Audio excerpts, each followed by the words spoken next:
I'm photographer Mike Bowers. I'm talking pictures this morning with Cathy Wilcox, cartoonist for the Sydney Morning Herald and The Age, and a very warm welcome, Cathy. Good morning, Mike. Second last week of the campaign, and the opposition leader was getting all defensive.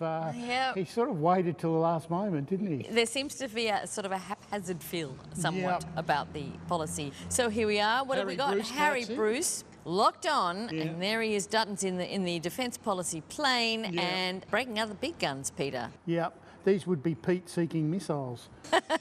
Lovely David Rowe, who's got Peter Dutton and Andrew Hastie in the tank. It's a harsh one, isn't it? With Peter popping out the top, you don't think we're being a little too muscular? Andrew Hastie there. The driver is here. Wah, wah, wah, wah. Well, the polls are tanking, aren't they? They are looking down, that's for sure. And there's something about this campaigning which Dutton's there with his idea, yes, I can really imagine how this is going to go. He delivers it, and then somebody asks him a question back and it all falls to pieces. Yeah, Johannes Leek has drawn Peter Dutton here in the Half Bakery. What's he say? Come and get it, or not. Whatever. He's having a little snooze behind the counter there.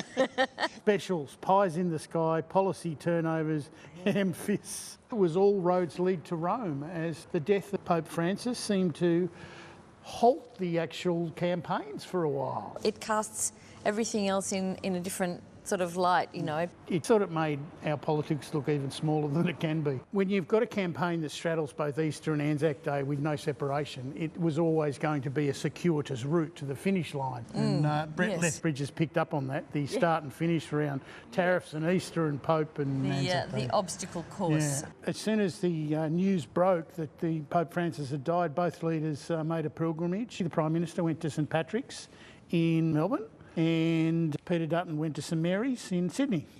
I guess the imagery is really important. Absolutely, and I think that that by and by they saw the moment for what it was. Trump said that he was looking forward to going to a funeral. You know, he can hit the right note, can't he? Definitely walks to the beat of his own drum. As here in this cartoon, somebody speaking the tribute to Pope Francis here, he believed in social justice, inclusion, welcomed refugees, LGBTQI plus people, decried wealth inequality, spoke out on Gaza and Ukraine, called for urgent action on climate change, and dangerous woke green commie extremists. That's what he said to the bishop in the church service, Marion Buddy, who took it up to him.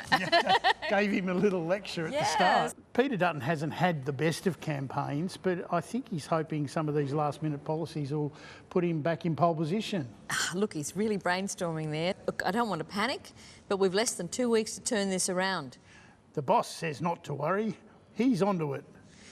Let's see now. Power prices, public servants, pedophiles, Pizzullo. Well, I reckon we're good to panic. I did love this Matt Golding. I will keep you safe. Yikes. Shudder, shudder, shudder. Sound of teeth clattering. Fiona Katauskas. So Jenny here says they all smell like desperation, but does anyone else have a preference? Liberal focus group possible slogans? Drugs and thugs. Yeah. Crime and slime. Yeah. Wokes and hoax. Yeah. Wedge and sledge. Wedge and sledge. Looks like a high school classroom, actually, doesn't it? So with these people in various positions of agony. An election isn't a popularity contest, Cathy, but it is about where you put your preferences, and there's always debate about who preferences what, why, when and how. Mr Brolman seems to think that opposition leader has swapped orange for orange. He's changed his preferences. And the other orange one on the rise, Pauline. Yep, Trump-like. Beautiful thing. It feels like it's a bit late in the piece that she's turned up. It's been a great pleasure unpicking the events of this penultimate week. I'll let you do the honours. All right. Thanks for having me, and it's back to you, David.